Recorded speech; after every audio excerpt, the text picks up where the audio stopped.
Listo. Entonces vamos a iniciar con la parte correspondiente del RETIER, a todo lo referente con la seguridad. Entonces vamos a ver algunos parámetros importantes, algunas cosas que nos dice el RETIER referente a la parte de la seguridad eléctrica, obviamente.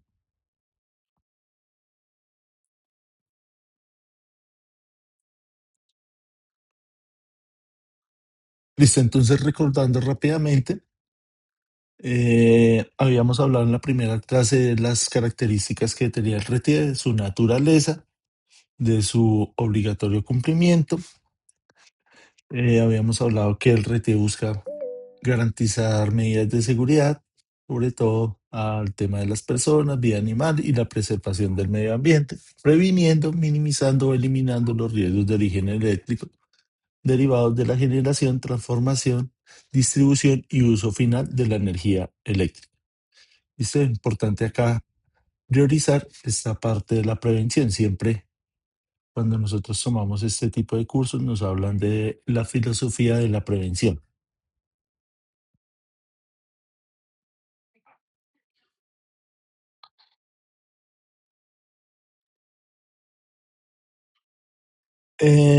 Revisemos nuevamente acá esta parte del campo de aplicación del RETIER. Entonces, el RETIER habíamos hablado que se aplica a partir del 1 de mayo de 2005 a cualquier instalación eléctrica nueva, a una instalación que requiera de ampliación o una instalación que requiera de una remodelación en cualquiera de sus procesos, bien sea de generación, transmisión, transformación, distribución y el uso final de la energía eléctrica. Si nosotros vamos y revisamos el documento, vamos a encontrar este tipo de señalización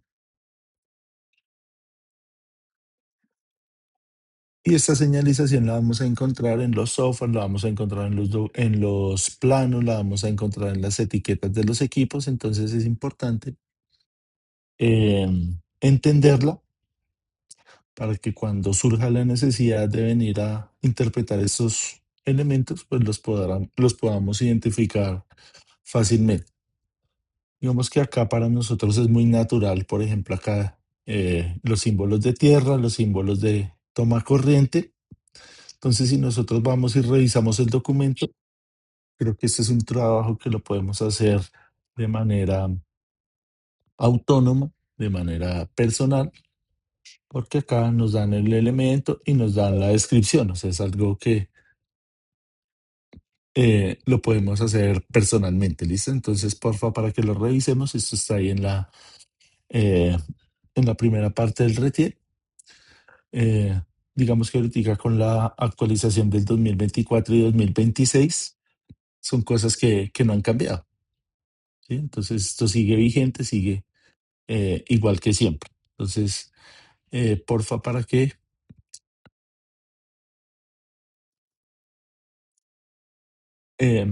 lo revisemos personalmente.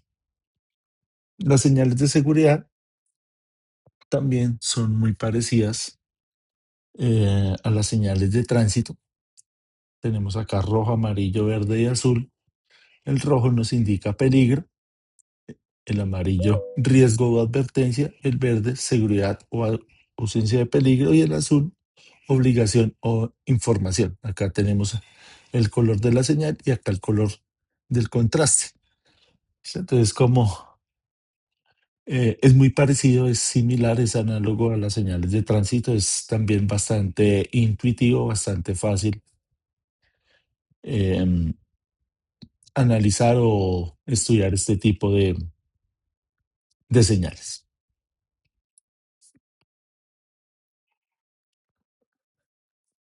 Nos muestra también el código de colores referente a los sistemas de corriente alterna para los conductores. Entonces tenemos diferentes sistemas, tenemos sistemas monofásicos, sistemas trifásicos. Los sistemas trifásicos pueden estar conectados en Y, pueden estar conectados en delta y pueden tener diferentes niveles de tensión. ¿Listo? Entonces acá esta tabla también es bastante sencilla, bastante intuitiva. Acá, por ejemplo, nos hablan de una tensión nominal de 120, de 240, de 208, los valores que todos conocemos, de 380, 480, y nos indica cómo tienen que ir esas fases o esos hilos conductores, en qué color. ¿Listo? Entonces hay sistemas monofásicos que son de una fase de dos hilos, otro de perdón, de dos fases de tres hilos. Los sistemas trifásicos también pueden ser trifilares, pueden ser tetrafilares. Entonces acá nos indica el color de la fase. Para un sistema monofásico, el color de la fase eh, debe ser negro. Para un sistema trifásico, que es uno de los más comunes que utilizamos acá en Colombia, si está conectado en Y, es amarillo, azul y rojo. Si está conectado en delta, es negro, azul, rojo. Entonces acá tenemos los diferentes niveles de tensión y los diferentes colores que debemos aplicar. Para el neutro se utiliza el color blanco. Digamos acá en la conexión delta, que solamente tenemos tres hilos, no aplica. Para la tierra de protección utilizamos el cable desnudo o el cable verde. Y para la tierra aislada utilizamos el verde o el verde amarillo. Ya la clase antepasada hicimos la distinción entre la tierra de protección y la tierra aislada. Ya vimos cuál era la diferencia y ya vimos cuál era su aplicación. Acá muchas veces, em, cuando no tenemos acceso a estos colores explícitamente, podemos también utilizar una demarcación o una etiquetado con cinta. También es bastante común ver este tipo de prácticas cuando no encontramos acá el cable preciso, porque de pronto no lo disponemos en el momento. Entonces es válido utilizar el cable color negro y etiquetarlo o marcarlo con una cinta para poder diferenciarlo. También es una práctica bastante común y es una práctica válida. También con Existe, termocogible.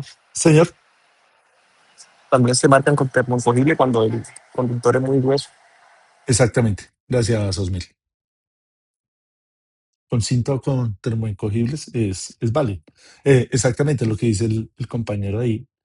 Muchas veces no es que no se quiera comprar el color adecuado, sino que de pronto por el calibre del cable es difícil conseguirlo de ese color. Entonces viene ya cuando el calibre es muy, muy grande, toca ir a comprarlo negro. Entonces toca hacerle un etiquetado diferente, pero es totalmente válido. Hay unos sistemas que son de corriente continua. Estos sistemas, perdón, em, estos sistemas los podemos utilizar ya en casos particulares. Digamos que acá en Colombia la mayoría de las instalaciones de transmisión y distribución se fundamentan en la corriente alterna. En algunos otros países se utiliza la corriente continua en esas etapas de generación, transmisión y distribución. Acá están las particularidades cuando requeramos hacer este tipo de sistemas. Entonces tenemos rojo, azul y blanco. Nos hablan de un conductor positivo, otro negativo y un conductor medio. Este conductor medio se refiere a una derivación que se hace en la instalación. Acá de cuenta cuando hacemos una derivación de un transformador, es algo similar. Hay otros que no tienen conductor medio, entonces solamente sería la parte positiva, la parte negativa y el conductor de tierra. ¿Listo? Entonces el conductor de tierra sigue siendo verde o verde amarillo. Listo, entonces fíjense que todos estos conceptos, em, todas estas señales, todas estas tablas, pues creo que es bastante fácil que las revisemos, que las estudiemos por cuenta propia. Acá yo simplemente hice un pequeño resumen, pero esto ustedes lo pueden encontrar de manera más detallada ahí en el RETIE. También hay, pues hay más cosas, más detalles. Otra cosa que nos hablan acá es el análisis de riesgo. Entonces vamos a mirar qué nos dice el RETIE en cuanto a la electropatología. Entonces, ¿qué es la electropatología? La electropatología estudia los efectos de la corriente eléctrica potencialmente peligrosa que puede producir lesiones en el organismo, así como el tipo de accidentes que causa. Entonces, fíjese acá algo importante, nos están hablando de corriente. ¿Ustedes qué dato tienen para la corriente que es letal para el cuerpo humano?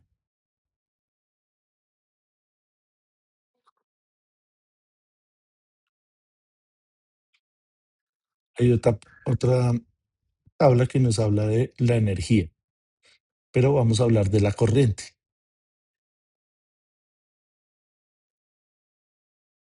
Entonces hay dos tablas, una que nos dice cuánta energía es capaz de soportar el ser humano y cuánta corriente.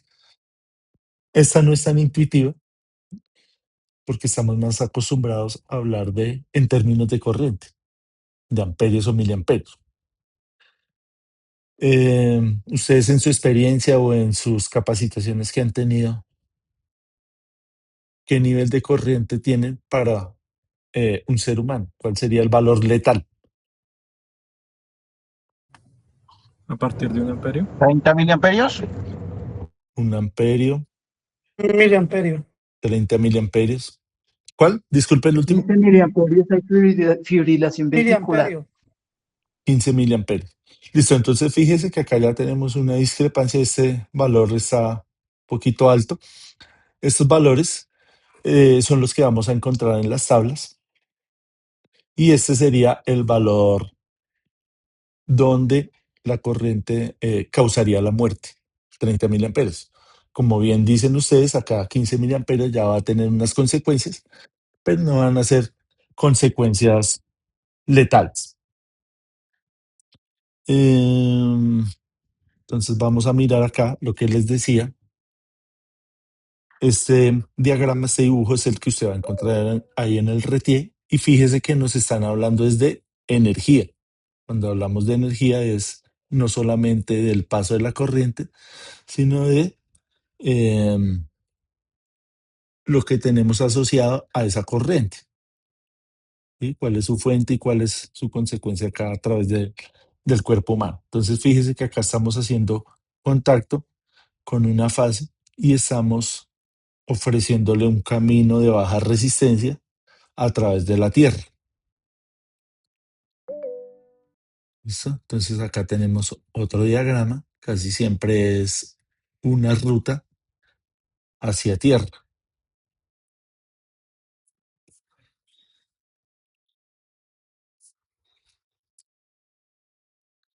Entonces hay diferentes tipos de personas, las personas tipo A y las personas tipo B. Una persona tipo A es aquella persona que puede tener en su cuerpo este tipo de dispositivos como prótesis metálicas o marcapasos.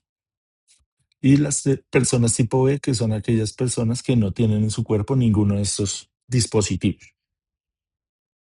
¿Cuál de las dos sería más susceptible al paso de la energía o al paso de la corriente? La Perdón, tipo A. la tipo A, evidentemente, porque estamos aumentando la conductividad del cuerpo.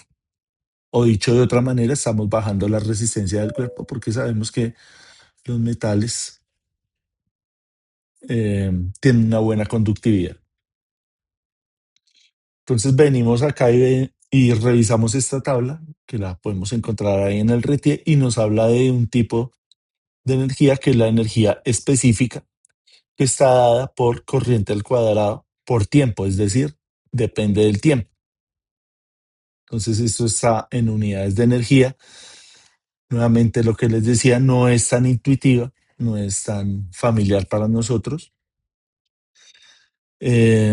pero hay que tener en cuenta, obviamente, porque está ahí en la norma.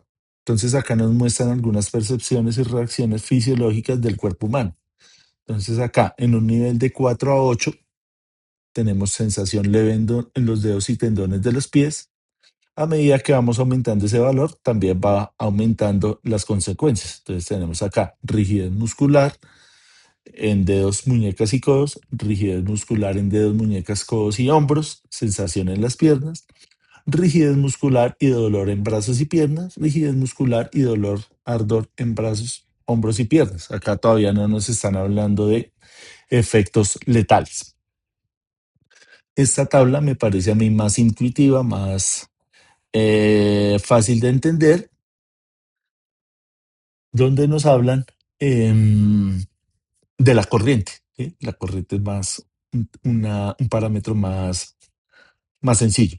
Dice entonces tenemos acá corrientes de paso, corrientes de disparo, y sabemos que hay diferentes tipos de cuerpos. Entonces tenemos acá el cuerpo de un hombre, el cuerpo de una mujer y el cuerpo de un niño. Entonces vamos a tener fisiológicamente diferencias. Si hablamos generalmente, un hombre tiene un cuerpo más robusto que el de una mujer o que el de un niño. Generalmente habrá sus excepciones, pero generalmente es así. Entonces vemos acá, en términos de porcentajes, em,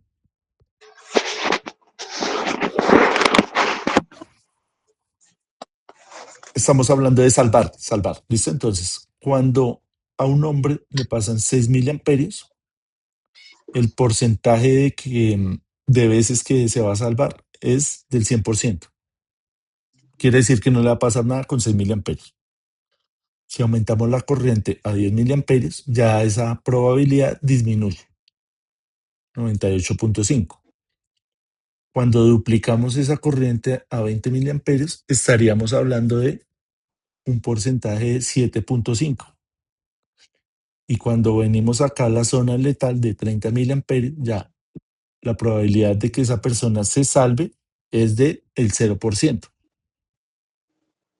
O visto desde la otra perspectiva, si le pasan 30 miliamperios, 100% seguro que no se va a salvar. Lo podemos analizar desde ambas perspectivas. Colaboremos ahí con el micrófono, porfa. Fíjense que acá para las mujeres es diferente. Ya estamos acá diciendo que en la zona de 20 miliamperios las probabilidades de salvarse son de 0. Ya no estamos hablando de 30 miliamperios, sino de 20 miliamperios para una mujer. Y para un niño, lo mismo. Acá los porcentajes son bastante, las probabilidades son bastante menores. ¿Listo? Entonces, este es el valor que siempre hemos tenido en mente y fíjese que es lo que nos dice la norma. Hay algunos otros documentos, si uno va y revisa cosas de otros laboratorios, de otros países, estos valores pueden cambiar un poquito debido a que no toman la resistencia del cuerpo humano como de 1000 ohmios, sino la toman un poquito mayor. Hay laboratorios que la toman como de 2000 ohmios, 1500 ohmios. Entonces, esto va a depender también de la corpulencia de cada ser humano. Entonces, para efectos del RETIE, para efectos de los cálculos que debemos hacer nosotros, tenemos que basarnos en este dato, 1000 ohmios, porque es lo que nos dice la norma. Porque en otros laboratorios daría otro valor diferente. ¿De qué depende la resistencia de cada persona? ¿Qué opinan ustedes?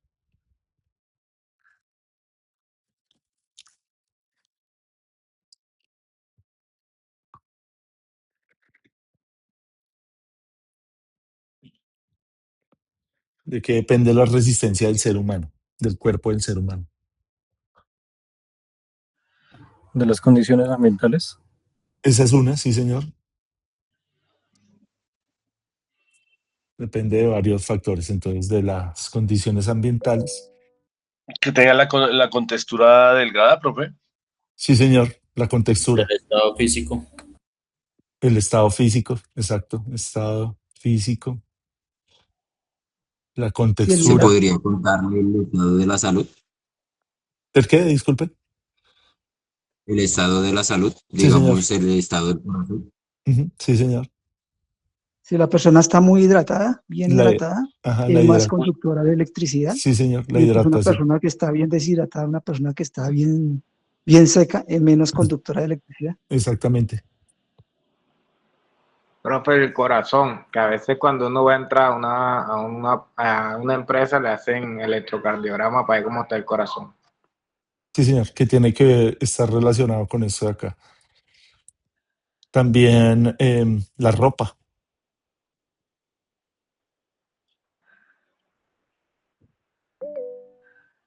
Todo esto tenemos que tenerlo en cuenta a la hora de calcular este número. Entonces, fíjese que en otros países, en otros laboratorios utilizan una resistencia más alta. Acá estamos utilizando la de 1000 ohmios y es un número redondo y es un número que debemos tener en cuenta a la hora de hacer los cálculos de este tipo de riesgos eléctricos. ¿Listo? Entonces, acá nos hablan de la reacción que puede tener el ser humano ante diferentes niveles de corriente. ¿Listo? Entonces, fíjese que acá cuando estamos en 10.000 amperios, el tema también de la reacción a soltarse. Todos hemos visto que cuando nosotros tocamos algo que está energizado, la tendencia es a quedarse ahí conectado a eso, quedarse pegado. ¿Listo? Digamos que en una situación de esta, ¿cuál sería lo ideal o cómo auxiliaríamos a una persona que está acá? Esto es una toma o algo, hay un cable acá suelto y hay una persona acá. Con una cuerda o, bueno, con algo con lo que uno lo pueda alar, pero que no sea conductor. Son un palo de escoba o una cuerda. Siempre se utiliza una escoba. Por general, siempre recomiendan una escoba. O Mejor sea, los breakers. el tema de los breakers es complicado porque es algo muy rápido, ¿cierto? Mientras vamos y buscamos acá esto, no sabemos ni dónde está ni cuál es el que está gobernando este circuito. Esta sería como la última opción, ¿cierto?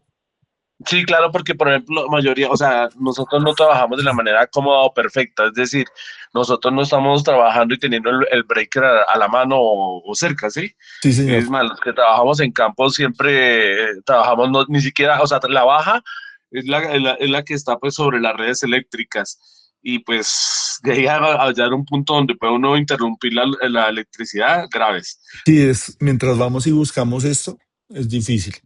Ya la persona se fritó. Sí, sí, sí, sí pasó porque, bueno, a un chico le pasó a un compañero y lo que hicieron fue con la pérdida tratar de sujetar, de soltarlo, pero pues, bueno, Pero eso, digamos eso que está diciendo su merced es en el contexto eléctrico.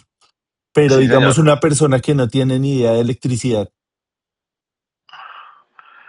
No, ahí sí es una pieza de ropa, obviamente que no tenga nada metálico, ¿no? Pero una pieza de ropa es lo que siempre va a estar a la mano y lo que puede ayudar de Y primera. si digamos que no contamos ni con una escoba ni con un palo, ¿cómo procederíamos ahí? ¿Podríamos ir a retirarlo La acá prenda, manualmente? no, la prenda que tenga la persona que lo va a auxiliar, sea camiseta, buzo o el mismo suéter, con eso tratar de alarlo, porque ¿qué más? Una patada, pues, o algo ahí ligero. No, no, nosotros no podemos tocarlo porque, o sea, no sabemos qué voltaje está recibiendo la persona, ¿sí? Como puede ser baja, como puede ser una de media y ahí Sí, claro. terminamos. Entonces, lo que está diciendo el compañero es, señor, En algunas, pues también videos se ha visto por ahí, también la persona llega y la que está pues mirando el afectado sale corriendo, salta y en el aire pues digamos lo empuja a la otra persona para que trate de soltarse. sí, señor. Eso también son las recomendaciones de la mayoría de las personas expertas en el tema de la seguridad. lo que está diciendo José. Tratar de darle acá un golpe súbito cuando usted viene acá saltando o viene con impulso y trata de retirarlo acá de la conexión de la energía. Pero tiene que ser algo súbito, no puede ser venir usted acá lentamente a tocarlo porque empeora la situación.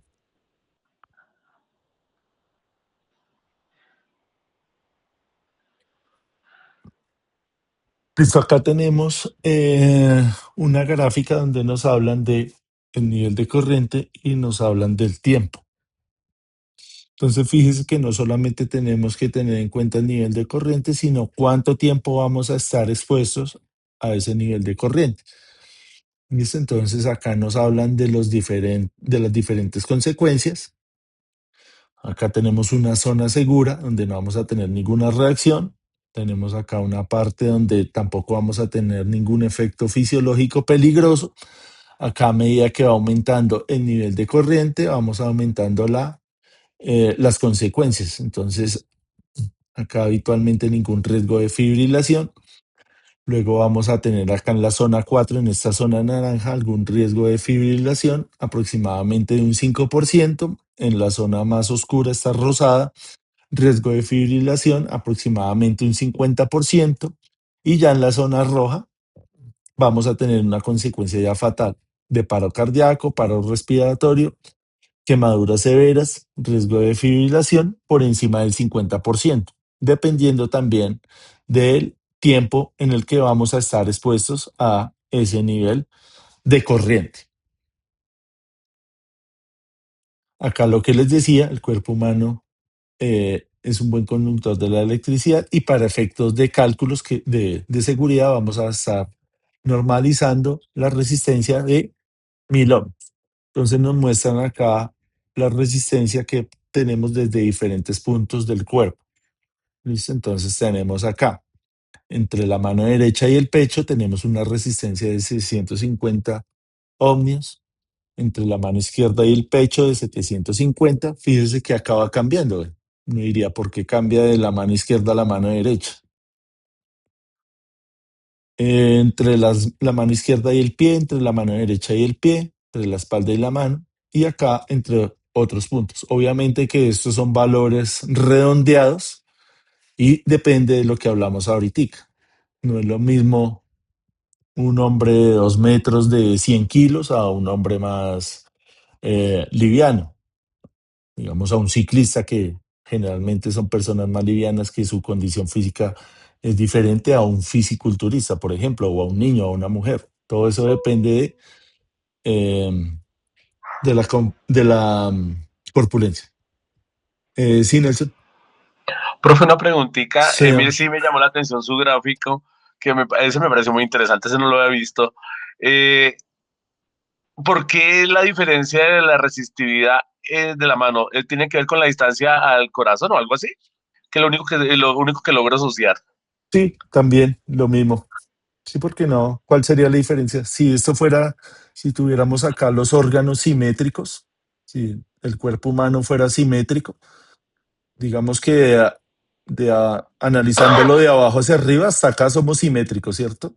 Sí, La señor. cabeza también es, acá los órganos sí están distribuidos de manera diferente, ¿cierto? Por acá Sí, lo único que, tendríamos o sea, es el único, lo único que lo asocio, porque el resto no le hallo como la lógica más. acá, No sé si usted. acá tendríamos como el corazón, sí, creo. Por acá Sí, el exacto. hígado. Esto es asimétrico, entonces sí tiene que ver con la organización de los órganos. Es la única explicación. Sí, y tiene sentido. Ah, bueno, sí, porque la verdad, de resto yo dije, pero ¿y por qué? Sí, No, señor. bueno, ok, profe, gracias. Pero fíjese que hay algunas personas que esto lo tienen, el corazón lo tienen a la derecha, pero es uno de cuántos. Sí, que esas son anomalías, sí, sí, Sí, es señor. cierto. Ujú. Tenemos acá la matriz de análisis de riesgo. Esta matriz también creo que es bastante familiar para muchos de nosotros porque no se utiliza únicamente en el contexto de la electricidad, sino en cualquier oficio, en cualquier labor que nosotros vayamos a hacer. Entonces acá nos hablan de las consecuencias que vamos a tener como trabajadores y con qué frecuencia ha ocurrido alguna anomalía o algún accidente. ¿Listo? Entonces acabamos de menos a más. Empezamos con que nunca ha ocurrido ese evento, luego ha ocurrido en las empresas, sucede varias veces al año en la empresa y sucede varias veces al mes en la empresa. ¿Listo? Entonces, esta matriz, ¿quién la va a hacer? ¿Quién diseña esta matriz? Alguien que de pronto esté familiarizado con el diseño de esto. Eso lo hace quien diseña el sistema de gestión y eso se lo delegan a los de seguridad y salud en el trabajo. Ellos hacen el indicador de acuerdo pues a la accidentalidad o bueno, la bitácora que llevan sobre eso. Gracias, Nelson. José Luis, creo que nos iba a aportar algo ahí. Sí, qué pena, profe. Señor. Efectivamente, debe ser el de seguridad y salud en el trabajo, pero, por ejemplo, en el tema de los diseños eléctricos, el primer literal del RETIE es el análisis de riesgo el análisis de riesgos eléctricos. Y en eso uno evalúa con esa matriz y según esas pautas, evalúa el riesgo posible que haya en la instalación eléctrica que se está diseñando. Sí, señor. Y como todos los trabajos eléctricos no son iguales, entonces esta matriz tampoco va a ser igual.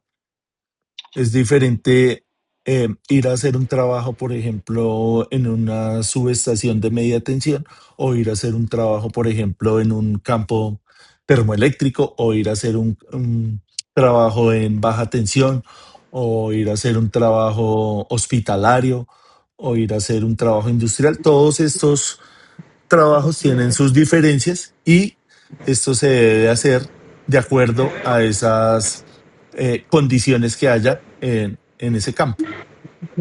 Sí, efectivamente, profe, y eso se evalúa dependiendo del lugar y de los riesgos que también vienen asociados en el RETI, que son, por ejemplo, contacto indirecto, descargas atmosféricas, ausencia de energía y otra serie de evaluaciones que uno debe hacer en toda el área o en todas las áreas, porque a veces las edificaciones tienen varias áreas, entonces se evalúa dependiendo del sitio y las condiciones del sitio, pues efectivamente. Gracias, José Luis. Sí, ya su merced se adelantó un poquito. Todo eso que su merced está hablando ya lo vamos a mirar ahí en las diapositivas, el tema de los contactos. Ay, ¿qué dice acá? Entonces, fíjese que acá hay algunas particularidades, algunas cosas, que una cosa es lo que está en el reglamento, una cosa es lo que está en el protocolo y otra cosa es lo que vamos a hacer en realidad. ¿Listo? Entonces, muchas veces, digamos, poniendo un ejemplo puntual de las personas que trabajan en líneas energizadas, esas personas tienen unas condiciones diferentes a otro tipo de trabajos eléctricos. Por ejemplo, tienen que utilizar otro tipo de protecciones donde ya no tenemos elementos aislados, sino todo lo contrario, elementos que son capaces de conducir la energía para que las personas queden equipotencializadas a esas líneas. Entonces, si tenemos acá líneas de alta tensión que pueden llegar a niveles de hasta 500 kilovoltios, entonces para hacer el mantenimiento de estas líneas se necesitan herramientas muy particulares que va desde las protecciones personales, el tema del overol, el tema del casco, el tema de los guantes. Entonces, todos estos elementos de protección personal deben cumplir con un requerimiento. Particularmente hablando de este caso, entonces, usted a los guantes, al overol, a las botas, tiene que hacerles periódicamente un laboratorio para verificar su estado, para verificar en qué condiciones se encuentra. De lo que uno ve en la vida real, pues esto muchas veces no se cumple, porque acá cuando están las personas trabajando en estas líneas muchas veces están apartadas, es difícil el acceso a esas líneas, entonces muchas veces se dañan las botas, se dañan los guantes, el casco no cumple. Igualmente hay que hacer el trabajo. La pregunta sería, ¿está bien hacer eso o está mal? De pronto utilizar estos elementos en condiciones que no corresponden. Está mal, profe, porque pues El riesgo no, o sea, el riesgo no va a desaparecer porque en una ocasión emitamos algún proceso o procedimiento, ¿sí? Eso el riesgo siempre va a estar. Y si usted da el papayazo, lo que sea, por ejemplo, usted habla ahorita de ausencia de tensión, un equipo que mida la ausencia de tensión y si está descalibrado, eso es un riesgo. Si no hay, por ejemplo, si la escalera, por ejemplo, no es dieléctrica, hay un riesgo.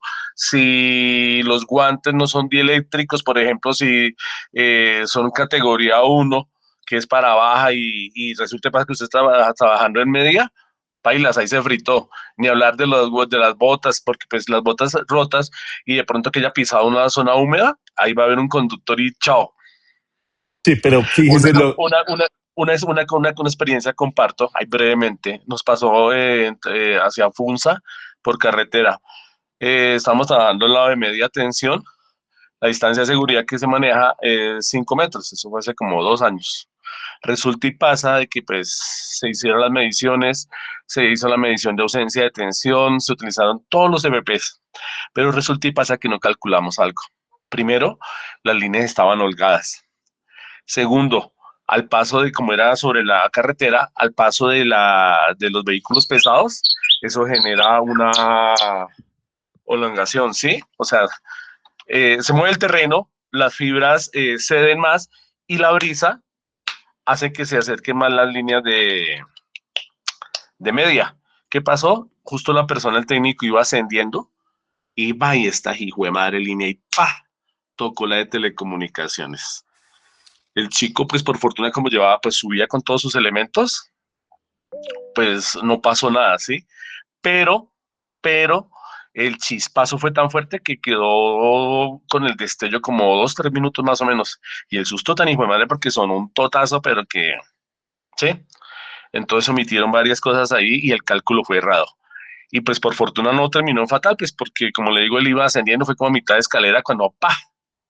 La media tocó la de telecomunicaciones. Entonces sí es importante esos cálculos, porque no es solamente hacer una distancia, no, aquí están los 5 metros, no hay que calcular también factores como lo que menciono. El paso de un vehículo pesado genera un movimiento. La brisa misma, porque pues era en un campo abierto, también genera movimiento. Y la holgación de las líneas también es otro factor. Entonces es para que, pues, si sirve, pues para que en un futuro se pueda evitar cualquier fatal. Gracias, Nelson. Vea que usted menciona algo curioso, que todos hemos escuchado anécdotas relacionadas con ese factor, es el tema de los mantenimientos en el tema de las telecomunicaciones. Entonces, haciendo un paréntesis acá rápido, estas personas se levantan en su día a día a hacer un trabajo determinado y tiene que ver con unas líneas específicas, con unos cables específicos y ellos en su mente, eh, en su disciplina, en su modo de hacer, van enfocados en esto. ¿Qué es lo que pasa? Que estas líneas de telecomunicaciones están muy cerca a cosas como estas, líneas de alta tensión, media tensión, baja tensión, a los transformadores, están cerca a postes energizados, a cosas energizadas. Entonces, claro, como ellos vienen acá con unos protocolos diferentes, con una herramienta diferente, que no está diseñada para este tipo de peligros, entonces muchas veces eh, pasan accidentes precisamente porque eh, no están preparados para dicha contingencia. Digamos que lo que nos dice el RT cuando nosotros vamos a hacer algún mantenimiento es que eh, procuremos trabajar acompañados. Esa es una condición que nos va a garantizar seguridad. Entonces, si usted está acompañado, pues va a ser más fácil que en una eventualidad alguien lo auxilie. Ustedes ven que las personas que trabajan en esto muchas veces llegan allá en su moto, llegan ahí con su pretal, se suben, hacen su mantenimiento, se bajan. Siempre es muy frecuente verlos trabajando solos. Entonces, también es muy frecuente ver noticias, ver cosas desafortunadas que sufren accidentes precisamente porque no están teniendo en cuenta cosas eh, a las que están expuestas. ¿sí? Entonces él va a decir, bueno, voy a ir a cambiar tal elemento, pero preciso ese elemento estaba muy cerca acá, ese día hizo viento, ese día llovió, algo pasó y sucede lo que sucede. Usted lo ha dicho, profe.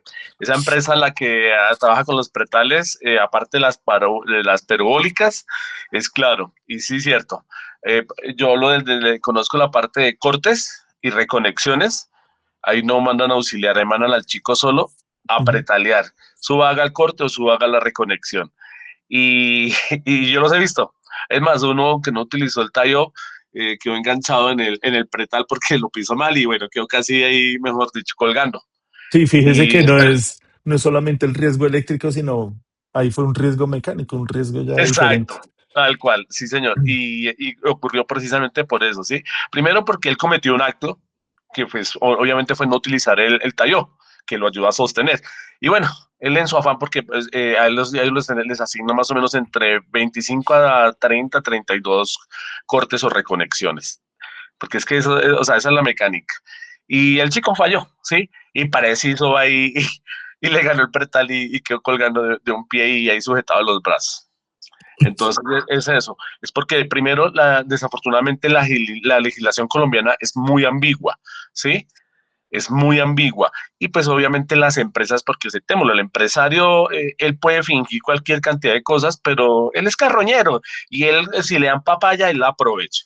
Él la aprovecha y él aprovecha esas ambigüedades, porque lo que usted dice es cierto, se supone que debería, para un trabajo de alturas, eh, ir dos personas. ¿Por qué? Porque va a haber una que lo asiste.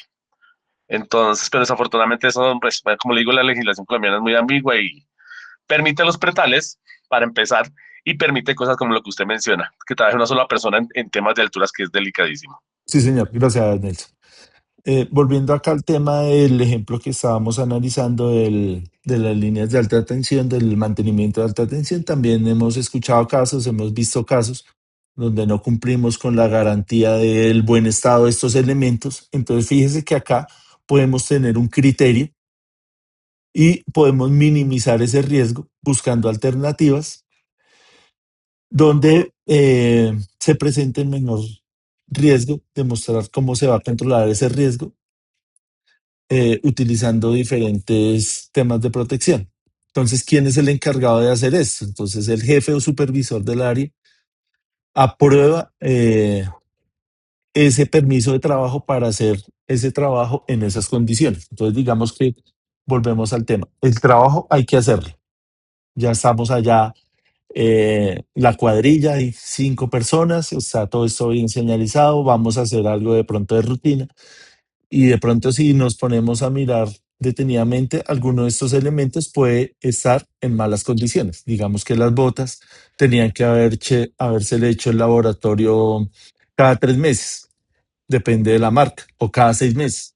De pronto no se hizo, pero una inspección visual nos dice, bueno, esto está bien, o sea, no importa si está un poquito rota, si está esto, si hacemos el trabajo como corresponde, si estamos acá, se puede hacer, pero con esa conciencia del supervisor. Acá este supervisor tiene que estar consciente de que él es el que está probando hacer esa maniobra. Esto es un simple ejemplo de las botas, pero puede ser cualquier otra cosa, una herramienta, cualquier cosa, una condición donde se esté consciente. Es que lo importante es eso, que usted se anticipe al peligro. Si usted se anticipa y nota el peligro, pues usted ya tiene cuidado con eso y se puede hacer el trabajo. El tema es que el peligro lo sorprenda a usted, que usted no lo vea. Entonces puede pasar lo contrario, que usted cumpla con todo esto, pero aún así lo sorprendió porque usted no vio algo que había acá en el sistema, algo que era peligroso, el viento que estaba suelto, cualquier cosa. ¿Listo? Entonces fíjese que es algo muy relacionado a lo que hablamos la clase pasada, con el sentido común, con el criterio, con el tema también de proteger su propia integridad. Acá volvemos también a un caso donde usted como trabajador, usted como profesional acá de su arte, no tiene que esperar a que venga el supervisor a decirle póngase el casco, póngase el guante, póngase las botas. Tiene que ser lo contrario, decir, jefe, deme el casco que corresponde. Estos guantes ya cumplieron. estas botas hay que cambiarlas, este overol hay que cambiarla. ¿Por qué? Porque es su integridad. Entonces, por eso es más importante usted proteger su propia integridad a esperar que venga el de seguridad y salud en el trabajo a regañarlo, a formar ahí fricción, el tema también de la comunicación, lo que siempre hemos hablado. Todos sabemos que esa relación a veces no es la mejor. Entonces, ¿qué es lo importante? Siempre proteger nuestra propia integridad. Pero un tema ahí. Señor. No solamente, por ejemplo, usted mencionar todo el tema de las botas y mire que de eso pues, no tiene que ver con el tema eléctrico, pero dejó una enseñanza. Resulta y pasa que un chico, bueno, botas nuevas, ¿sí? Chico era un auxiliar nuevo. Resulta y pasa de que se supone que ella está en una laminita de Kevlar, que eso es una membrana, ¿sí? Porque es antipunzón, ¿sí? Resulta y pasa de que un proveedor, eso es una falla de las empresas y ahí es donde nosotros nos falta la capacitación, porque por ejemplo, hasta que no pasó, porque fue que pasó, fue que vine a conocer cómo era que funcionaba el sistema, porque eso es una membrana que va de la suela fusionada ahí y esa es la que evita que si el chico o el técnico pisa alguna puntilla, alguna cosa, pues no haya herido. Resulta que en el terreno, pues llegó un habitante de calle, les iba a robar el cono y el auxiliar salió corriendo a quitárselo. Como no hicieron una buena inspección de su área de trabajo, no retiraron una tablita con una puntillita hacia arriba. En medio de su carrera, ¿qué pasó? La pisó. ¿Y qué pasó? Lesionado. Y fue pues delicado. El punto es que cuando se fue a revisar, el proveedor estaba suministrando equipos de seguridad que no eran los que tenían establecidos pues como en el contrato, bueno, sí, cosas así por el estilo. Entonces es importante no se tratar de capacitarse nosotros, ¿no? Eh, sobre ese tema. Yo sé que a veces es un poquito dispendioso y todo, pero si yo no sé cómo evaluar un elemento de seguridad y no sé cuál elemento, por ejemplo, hablando de tensión, cuáles guantes dieléctricos son categoría uno, 2, 3, ¿sí? Pues obviamente puedo decir que tengo unos guantes, pero ¿quién me garantiza que esos guantes me van a proteger en el trabajo que yo estoy ejerciendo? Entonces sí es importante eso. Esa era mi acotación. Listo, gracias, Nelson. Vamos a seguir acá con la diapositiva, a ver si nos surgen más inquietudes. Entonces, acá vamos a revisar los factores de riesgo eléctricos más comunes. Uno de ellos es el arco eléctrico. Entonces, ¿cuáles son las posibles causas de ese arco eléctrico?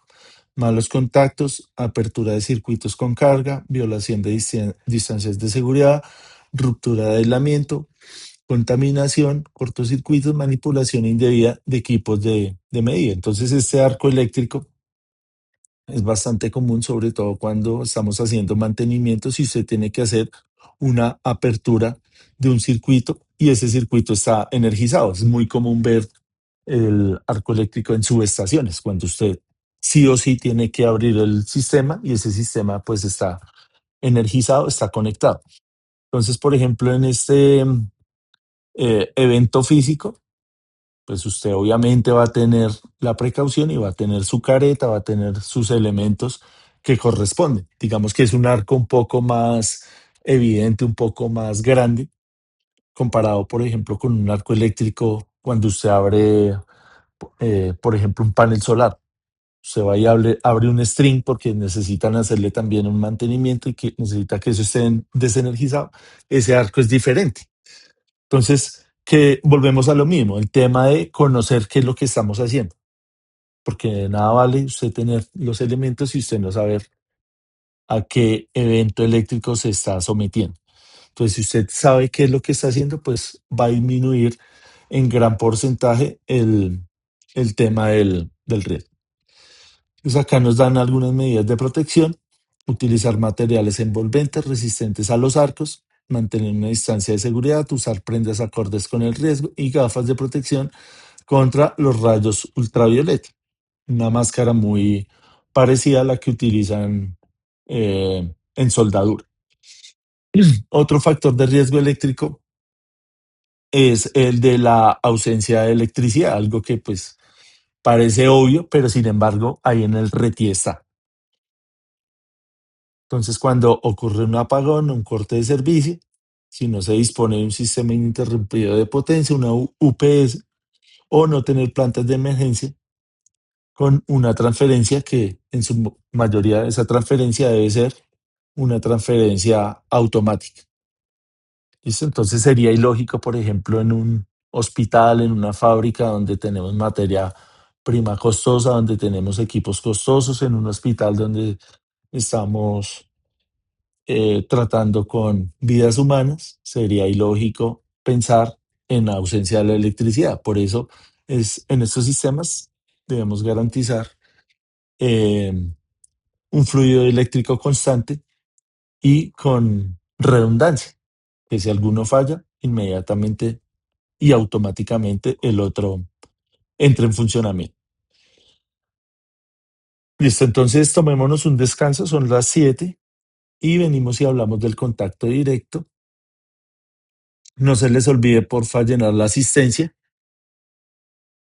Entonces son las 7, veámonos a las 7:10. ¿Listo? 7:10 y continuamos con la presentación.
Listo, entonces vamos a continuar con la presentación.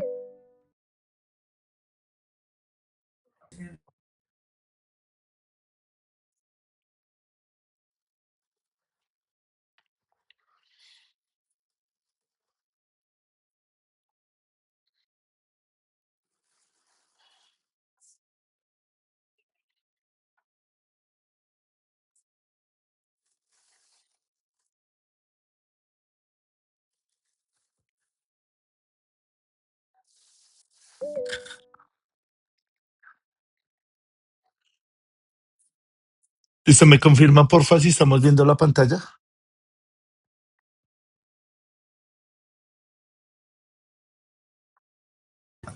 Sí, profe. Listo, gracias. Entonces habíamos hablado de la ausencia de electricidad del arco eléctrico. Vamos a retomar con el otro riesgo, el otro factor que es el contacto directo.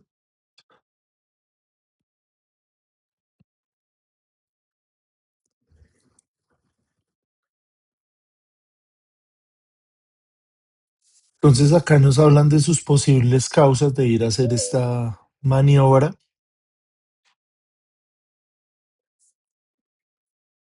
Entonces las posibles causas pueden ser la negligencia de técnicos o impericia de no técnicos. Violación de las distancias mínimas de seguridad. Entonces, ¿qué medidas de protección vamos a tomar? Establecer distancias de seguridad, interposición de obstáculos, aislamiento o recubrimiento de partes activas, utilización de interruptores diferenciales, elementos de protección personal, puesta a tierra, probar ausencia de tensión y el tema del aislamiento.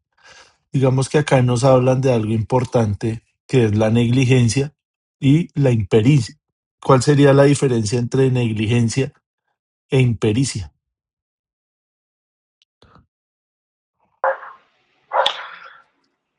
La negligencia es que, aún sabiendo, comete el error. Y la impericia es para las personas nuevas, las que pues, carecen de esa destreza y del mismo conocimiento. Sí, en pocas palabras es eso. ¿Cuál sería la más común? No quiero darle la razón al empresario. No, las dos. Las dos, Nancy. Sí, yo digo que las dos. Porque en este campo laboral siempre vamos a tener personal nuevo, siempre.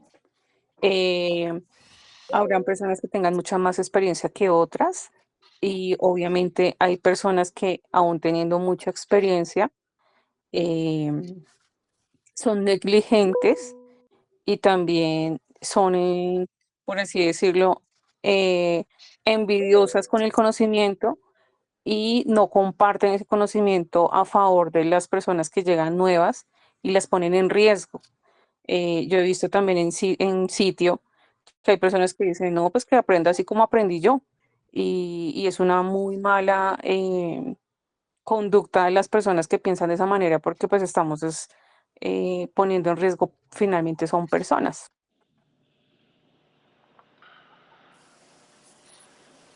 Sí, fíjate que acá estamos hablando no únicamente de las cosas eléctricas o las cosas laborales, sino ya del ser humano como tal, propiamente dicho. Entonces, claro, como seres humanos estamos propensos a este tipo de cosas. ¿Por qué? Por el tema de la competencia, de la competitividad laboral.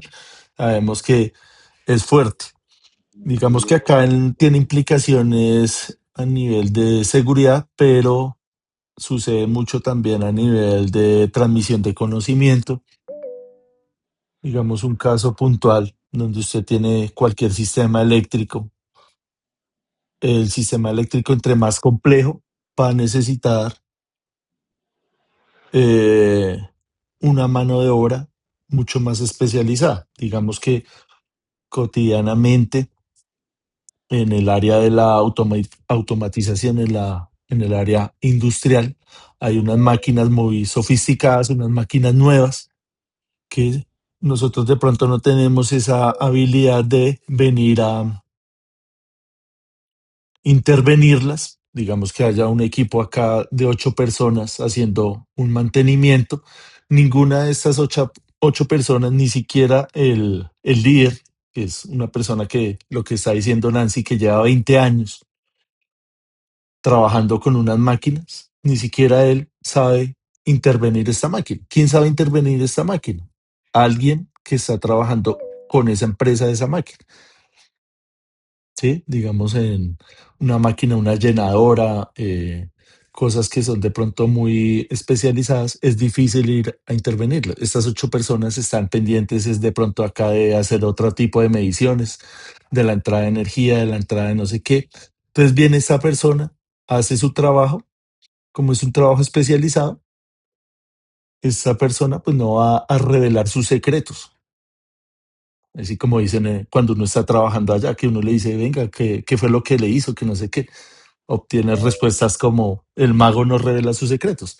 Tiene en parte razón porque por eso a él le pagan y por eso esta persona es especial y por eso esta persona se diferencia entre estas 8. Entonces pasa lo mismo acá, lo que está diciendo Nancy. Ya de pronto se van al límite de que no revelan los secretos y tampoco son colaborativos. Una cosa es en este contexto que sabe una profesión, sabe una cosa que no va a implicar riesgo para nadie, pero otra cosa ya es lo que nos está diciendo Nancy. Si usted ve que una persona va a cometer una imprudencia, va a cometer algo, no tanto por de mala fe, sino porque está nueva, no tiene el conocimiento, usted ya pues sería como falta de ética y no avisarle o no ayudarle, ¿no?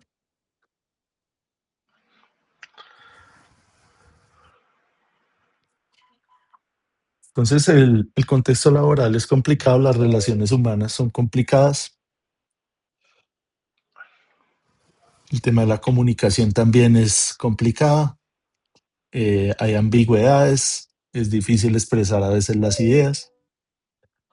Digamos que volviendo al tema de la experiencia, fíjese que estamos hablando que le puede llegar a pasar por impericia a una persona nueva, cualquier eventualidad, pero le puede pasar también a una persona que lleve 20 años, 10 años, ya no por impericia, sino por otro tipo de factores,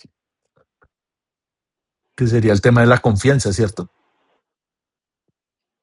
Usted ya como ha hecho esa labor tanto tiempo, ya se confía.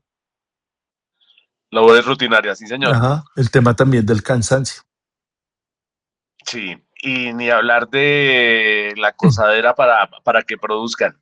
Eso hace que omitan muchas cosas. No es por justificarlos, pero esa presión de produzcan, produzcan, produzcan, hace que ellos omitan muchas cosas, sabiendo que de ello depende su vida. Así, sin tanta carreta. Sí, señor.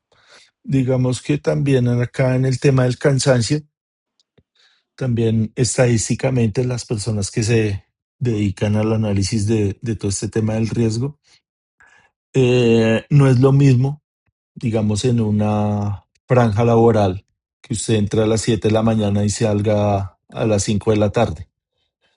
Usted en este lapso de tiempo, los que analizan estos datos, acá en esta parte, en las últimas horas, es donde se produce la mayor accidentalidad, no solamente en el contexto eléctrico, sino en cualquier profesión.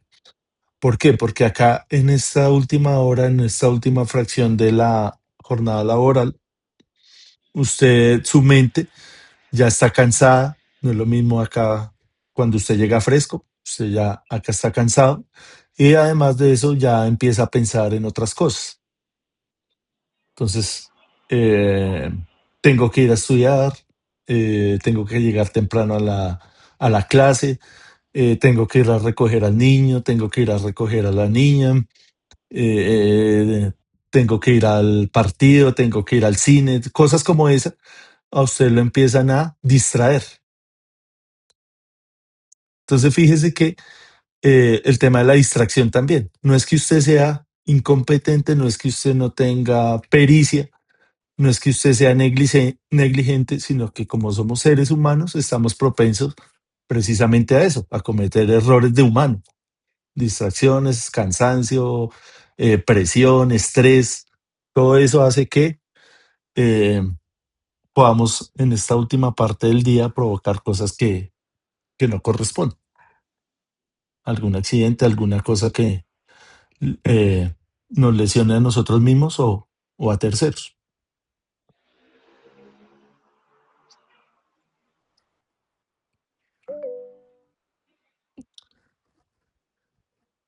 Listo, miremos ahora el tema del contacto indirecto.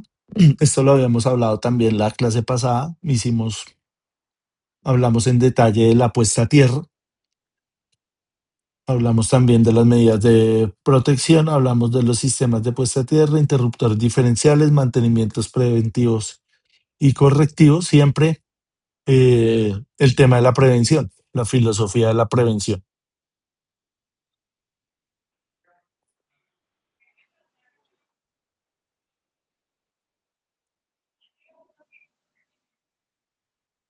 Nos hablan también acá del cortocircuito.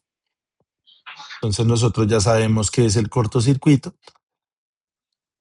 Es la falla del aislamiento, entonces se unen fase con neutro, fase con fase o fase con alguna otra parte del sistema y provocamos ese corto. Entonces, para protegernos de ese evento físico, tenemos los interruptores automáticos, dispositivos de disparo y fusibles. También el tema de las sobrecargas, que las sobrecargas son la mayor causa de incendios,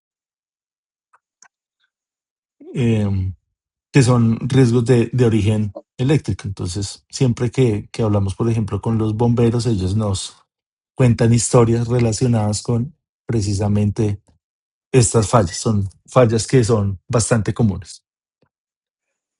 Posibles causas, las que ya todos conocemos: superar los límites nominales de los equipos o de los conductores, instalaciones que no cumplen con las normas técnicas, conexiones flojas, el tema también de los armónicos, no controlar el factor de potencia. Medidas de protección: uso de interruptores automáticos con relés de sobrecarga, interruptores automáticos, cortacircuitos, fusibles, dimensionamiento de conductores y equipos, y el tema también de los bancos de condensadores. El tema de los rayos. Entonces, esto también lo habíamos hablado la clase pasada, relacionada con que Colombia está en una zona bastante propensa, con mucha probabilidad de afectación debido a estas descargas atmosféricas. Entonces, por eso hay mucho estudio, hay muchas cosas acá. Digamos que en ese sentido sí estamos bien. Hay mucha investigación. Digamos que acá personalmente en la facultad hemos participado en muchos proyectos, de muchos grupos de investigación relacionados con este tema de los rayos. También es una disciplina bastante bonita que tiene muchas cosas de donde investigar. Tiene también mucha matemática con el tema de las probabilidades. Tiene muchos algoritmos para detectar las probabilidades de caer una descarga atmosférica. La tensión de contacto, nuevamente, lo que estábamos hablando, sobre todo de las personas que no están conscientes de la energización de estos elementos. Lo que estamos hablando ahorita de las personas que trabajan en el tema de las comunicaciones son personas muy vulnerables a este riesgo, aun conociendo em, el riesgo. De pronto no tienen todas las herramientas para ejercer su tarea de manera segura, precisamente por lo que estábamos hablando ahorita de la presión, de las metas que hay que cumplir. Le dicen, tiene que hacer tanto y usted verá cómo lo hace. Entonces es una labor que es bastante riesgosa. Em, Entonces acá las posibles causas no solamente es por el contacto de una línea acá con esa estructura, sino también de fallas a tierra, de fallas de aislamiento, de rayos. Entonces las medidas de protección son las puestas a tierra de baja resistencia. Esto también ya lo habíamos discutido. Ahí en el RETI también nos dice cuáles son esos niveles de resistencia. También el tema de la restricción de accesos y el tema de la equipotencialización. Colaboremos ahí con el micrófono, porfa. También habíamos hablado la vez pasada de la tensión de paso,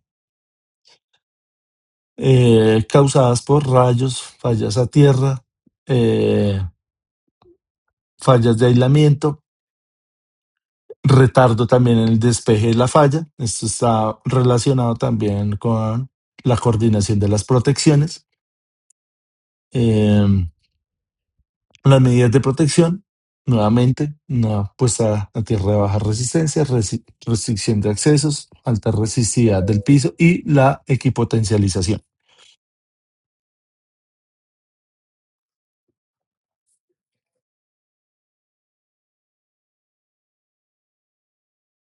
Requisitos técnicos esenciales. Las personas calificadas por la ley para hacer las instalaciones eléctricas únicamente son ingenieros electricistas, eléctricos, electromecánicos de redes y electrificación, tecnólogos y técnicos, todo áreas afines a la electricidad. En la primera clase también vimos la modificación que hubo en esta última actualización del RETIER referente a los niveles de tensión que podían manejar los tecnólogos y técnicos electricistas. También hubo una modificación con eso.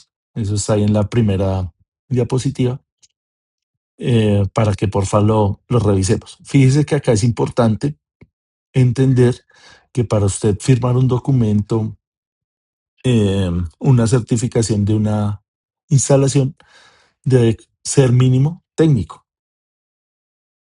Es decir, que estos cursos cortos que estamos haciendo acá de 40, 48 horas, 60 horas, no son válidos para usted ir a firmar un documento. Estos cursos están diseñados para complementar algo que usted ya sabe. Por eso se llaman cursos complementarios. O tomarlos también como una base para usted proyectarse hacia alguna de estas certificaciones, alguna de estas profesiones. Entonces usted viene acá a estos cursos de 40 a 48 horas, escucha a sus compañeros, me escucha a mí, ve el contenido y dice, sí, definitivamente yo nací para ser electricista. O lo contrario, definitivamente esta la electricidad no es lo mío, busco otra cosa. También la idea de estos cursos es eso, que nos enteremos. Acá nos hablan también de unas distancias de seguridad en las instalaciones eléctricas, nos hablan de distancias verticales, distancias horizontales, dependiendo los niveles de tensión. Por ejemplo, acá nos hablan de un nivel de tensión de 500 kilovoltios, que son las líneas de transmisión. Entonces acá no van a aplicar estas distancias porque es ilógico encontrar estas construcciones al lado de esas líneas de transmisión. Sin embargo, usted, por ejemplo, va allá a la costa, lo hemos discutido varias veces, y se puede encontrar que sí, hay estructuras, hay viviendas que pueden estar muy cerca de las líneas de transmisión. Entonces, una cosa es lo que nos dice acá la norma, otra cosa es la que uno ve en la realidad. Entonces, fíjese que esto es bastante sencillo, esta tabla, bien organizada, acá bien detallada. Entonces, no, obviamente que nadie se va a aprender esto de memoria. Simplemente es venir y revisar la tabla en el momento que usted vaya a hacer alguna construcción, alguna instalación. Usted viene y mira acá cuáles son esas distancias eh, mínimas dependiendo del nivel de tensión. Fíjese que acá, por ejemplo, nos hablan de 13.800, 13.200, 11.400. Son niveles de tensión que van cambiando dependiendo de la ciudad. Todos sabemos que el aislamiento o la rigidez dieléctrica del aire va cambiando con la altura de las ciudades. Entonces también hay que ir cambiando esa distancia. Lo mismo sucede acá con la distancia mínima entre los conductores. Entonces, venir a interpretar esta información, pues tampoco es nada del otro mundo, solamente eh,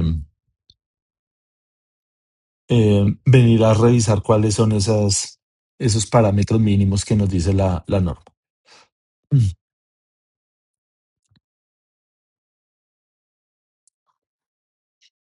Acá también habíamos hablado la vez pasada de los campos electromagnéticos. En algunos cursos que ya hemos hecho con ustedes, hemos entrado más al detalle con esto, estudiando el tema de la capacitancia, el tema de la inductancia, y también es bastante chévere, porque a veces como que lo pasamos por alto. Eh, en la transmisión de la energía, la transmisión de las comunicaciones tiene mucho que ver con esto. Esto también es una parte de la electricidad que es bastante importante porque ahí se desprende todo. Cuando nosotros hablamos de las teorías electromagnéticas, eso está por encima de lo que nosotros conocemos como la electrotecnia. Todo lo que nosotros hacemos de todo este reglamento, todo lo que utilizamos de la ley de Ohm, todo eso es una simplificación de cómo verdaderamente funciona la transmisión de la energía. Esta es la base. ¿Sí? La ley de Gauss, la ley de Ampère, la ley de Faraday, todo de ahí se desprende todo lo que conocemos, que es la ley de Watt, la ley de Ohm. Todo eso viene de esta teoría, que es bastante chévere, bastante bonita. Digamos que su matemática tampoco es que sea tan complicada, eh, porque no estamos hablando de cosas excesivamente avanzadas como ir a analizar cosas cuánticas, cosas como eso, sino todavía está en el rango de las ecuaciones diferenciales, está como en esa zona que podemos acceder a ello, digamos que a un nivel técnico, tecnológico. Digamos que antiguamente acá en el SENA era un poquito más, no digamos que era más de mayor calidad la educación, pero sí era un poquito más exigente. Si uno ahí habla con los profes que estudiaron hace 20, 30 años y les hablan de esto, ellos la tienen clarita. Ahorita de pronto es un poco más laxa la educación, es un poquito más, menos exigente. Entonces, Flexible. eso, flexible. Es el término que utilizan. Ajá. Hemos ido como en ese sentido, como retrocediendo.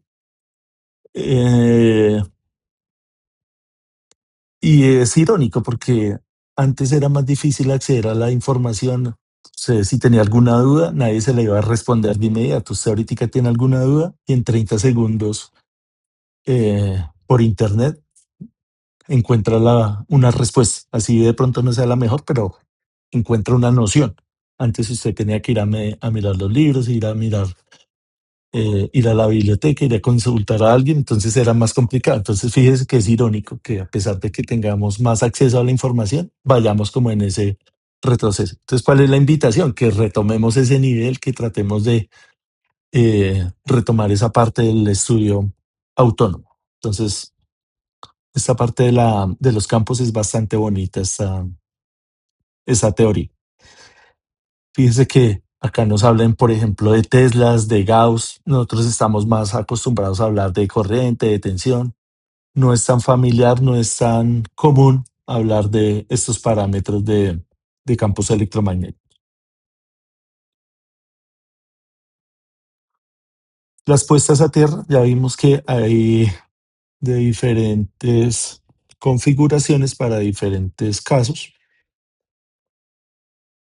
Y acá tenemos las reglas de oro. Listo, antes de mostrarlas, hagamos ahí un pequeño quiz antes de ir a mirar allá en el celular. ¿Cuáles son las reglas de oro? ¿Cuántas son? ¿Y cuáles son? Son 5 5. reglas de oro. Cinco reglas. Corte visible de la energía. Listo, vamos a escribirlas acá y ahorita acá miramos el orden. Corte visible, ¿cuál otra? Verificación de ausencia de tensión. Verificación de ausencia. Demarcación del área de trabajo. Es que es vectorial. Sí. Demarcación. Vectorial. Demarcación. Vectorial. Vectorial. Vectorial. Vectorial. Vectorial. Vectorial. Vectorial. Vectorial. Vectorial. Vectorial. Vectorial. puesta a tierras. Bloqueo y etiquetado. Puesta a tierra y bloqueo. Es importante entender que estas 5 reglas de oro, ¿en qué trabajos las podemos aplicar? ¿En cualquier trabajo eléctrico?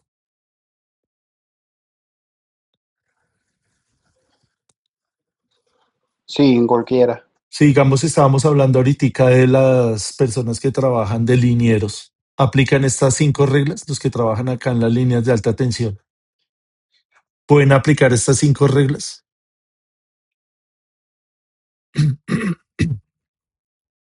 Muchas veces ellos no pueden hacer corte, profe. Ahí lo que pueden hacer es verificar es la demarcación o señalización y que tengan un sistema de puesta a tierra.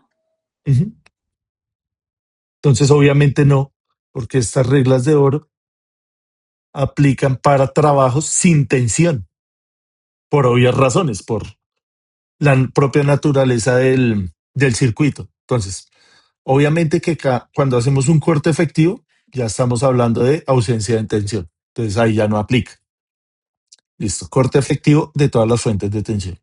Segundo, enclavamiento o bloqueo de los aparatos de corte. Tercero, verificar ausencia de tensión. Cuarto, poner a tierra y en cortocircuito. Quinto, señalizar la zona de trabajo. Entonces, miremos a ver cada una de ellas. Vamos a hacer un trabajo. Eh, Vamos a poner un ejemplo en la casa. Usted va a arreglar la lavadora. Entonces usted va, busca el tablero y hace el corte efectivo. Luego pone el enclavamiento o el bloqueo de los aparatos de corte. ¿Por qué tiene que hacer esto? Para evitar que otra persona energice. Listo, entonces la vez pasada habíamos hablado que el breaker lo podemos bloquear en los 2 estados. Es decir, cuando está energizado se puede bloquear y lo podemos bloquear cuando está desenergizado, que ese es el caso, ¿cierto? Lo bloqueamos cuando está desenergizado. ¿Para qué? Porque si estamos trabajando acá, entonces, volviendo al caso, usted va a arreglar su lavadora, está arreglando acá su lavadora, ya hizo el bloqueo, digamos que el tablero queda acá.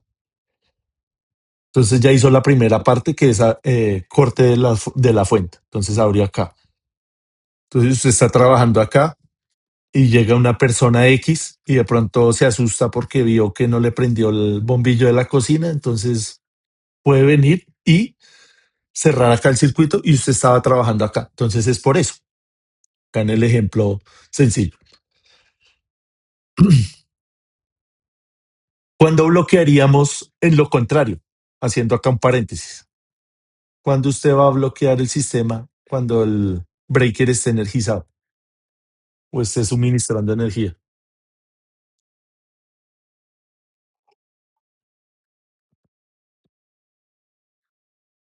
Sí, sí me hago entender con la pregunta. No, profe. O yo no lo entendí. Acá está el tablero. Y el tablero usted lo puede bloquear. O sea, abre el sistema, abre el breaker, ¿sí? Viene y hace el trabajo y esto está bloqueado. Acá con algo mecánico para que nadie le pueda cambiar de estado y cerrarlo. Ahí estamos bien. Sí, señor. Pero usted lo puede bloquear también cuando el breaker está funcionando, es decir, cuando está energizado. ¿Para qué? Para que nadie lo abra. La pregunta es, ¿en qué caso hacemos eso? ¿Por qué usted va a bloquear con el tablero o con el breaker energizado?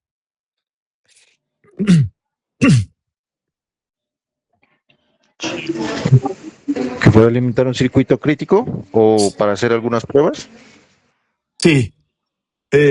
Bueno, la palabra no es crítico, sino son sistemas de emergencia. Sistemas de emergencia. Entonces, los sistemas, por ejemplo, los sistemas contra incendios, el tema de las bombas. o el tema de las alarmas, de las Mm, sirenas. Todos esos elementos tienen que estar siempre energizados. No ya puede entiendo. usted esperar que alguien por imprudencia venga y apague el sistema contra incendios. Es algo grave, ¿sí ve? Entonces fíjese que en ambos sentidos opera. ¿Qué es lo bueno de de estos breakers? Que aún estando bloqueados, él va a hacer su tarea. Entonces, si hay un cortocircuito o hay una sobrecarga, aún estando bloqueado, él va a despejar esa falla. Volviendo a las reglas de oro. Tercero, verificar ausencia de tensión. Entonces, estando acá en el caso de la lavadora, si usted ya abrió acá el circuito, se supone que acá ya no hay energía. ¿Por qué usted tiene que verificar? Corrientes parásitas o alguna conexión expuesta, ¿no? No, porque si ya está desenergizado. Pero usted cómo sabe si no está recibiendo, o hablando de, bueno, una conexión expuesta, no está recibiendo electricidad precisamente por esa conexión expuesta. Está Simplemente se como... equivocó de taco al momento de bajarlo. También, sí, esa es buena, Sí, sí. Para esa tener está como residual. mejor. Porque normalmente en las casas se comparten los neutros y puede estar energizado. Ajá. Sí. Entonces hay varios factores. Digamos que usted acá en su casa, usted no de pronto no es tan experto en el tema acá del mantenimiento y usted no se dio cuenta que este elemento tiene un condensador, que todos sabemos que es un elemento que almacena energía en forma de campo eléctrico. Y las bobinas almacenan también energía en forma de campo magnético. Entonces hay almacenamiento de energía en el propio equipo que usted está interviniendo. ¿Qué elementos tienen condensadores? Digamos que en la casa, la nevera, la lavadora, el horno microondas. ¿Usted se va a morir por ir a tocar un condensador de estos? No creo. No, ¿cierto? O sea, No, siendo no, realistas. No, pero sí se lleva su susto. no, su susto y su quemón, porque sí hemos visto eso. Usted llega y se quema la mano. Ya usted estando bien y ya tener la manito quemada, ya eso es algo que lo indispone a usted. O que se le pueda dañar la lavadora también. Entonces, el Cierto. propio almacenamiento acá del equipo. Digamos que en un sistema fotovoltaico también puede suceder que usted tiene acá su sistema Mm, conectado acá y usted se energizó, pero sabemos que el sistema fotovoltaico también puede suministrar energía. Ese circuito puede estar independiente de este. Esto también puede tener baterías, ¿no? Si es un sistema off-grid. Tanto en el on-grid como en el off-grid puede haber retorno de energía de otro lado, que no es de la propia protección. Entonces, mejor venir y verificar la ausencia de tensión. Luego poner a tierra y en cortocircuito. Expliquemos esa cuarta. ¿Cómo funciona eso? Pues normalmente lo que se hace es puentear la línea que trae pues el portador de corriente hacia tierra o en su defecto con la línea neutro para en caso de que llegase un evento de que alguien manipuló el breaker y energizó, pues se dispare y, y evite pues la afectación al operario. Entonces acá este cuarto paso es precisamente lo que estamos hablando. Entonces, como hay almacenamiento de energía que puede ser de cualquiera de estas fuentes, entonces usted pone en cortocircuito y desenergiza. Digamos que en el caso del condensador, ¿cómo descargamos el condensador? Precisamente eso, lo ponemos en cortocircuito. ¿Cómo sería el protocolo de descargar un condensador? Conectarlo acá y buscar la puesta a tierra, que puede ser en la parte metálica de la toma, y la descarga a través de esa puesta a tierra. Generalmente uno va a hacer esto, no, ¿cierto? ¿Cómo lo descargaríamos en la vida real? Profe, en la vida real, únicamente estando ya sin tensión, uno como si lo fueran a prender con su botón de encendido, él automáticamente se descarga. Sí, o poniéndolo en cortocircuito con un destornillador, ¿cierto? Sí, con un desarrollador. Las dos Con un líneas. destornillador a la pinza. O con una pinza. Eso uno lo hace. ¿Cómo lo va a hacer? Lo va a hacer bien, ¿cierto? Usted se pone un guante, coge el destornillador y sabe qué es lo que va a pasar. Va a haber una chispa ahí y se va a calentar el destornillador. Entonces usted ya está consciente de lo que está haciendo, usted está concentrado en lo que está haciendo. Pues también ahí estaríamos haciendo algo que no está en el protocolo, que no nos dice acá, pero lo estamos haciendo bien. Esto usted lo puede hacer acá con un condensador en un elemento de estos. No se le vaya a ocurrir hacer lo mismo en una empresa donde tiene un banco de condensadores, donde hay 20 condensadores de estos, ¿no? O sea, hay que tener también ese sentido común. Obviamente acá esto aguanta, pero usted no va a ir a hacer lo mismo, ese mismo proceder acá con un banco de condensadores. Hay que dimensionar todo. Y la última, el tema de la señalización, que es así, pues no tiene mucho más que decir. Entonces fíjese que acá cuáles no aplican para el trabajo que habíamos dicho del liniero, del trabajo en tensión. Ninguna de ellas, ¿cierto? La única que aplicaría es esta de acá. Sería ilógico venir a poner en cortocircuito un sistema que está energizado, ¿no? Entonces, importante, estas reglas de oro únicamente aplican para trabajos sin tensión.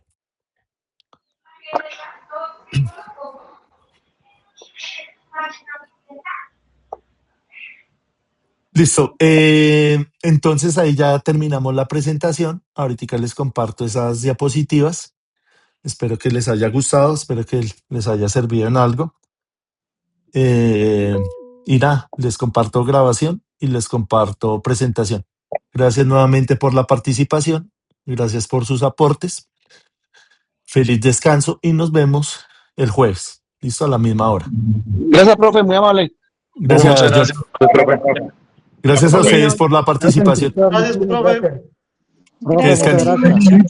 Gracias, compañero. Gracias a ustedes, que Chao, descansen. compañeros. Chao, profe. Gracias, que descansen. Igual, profe.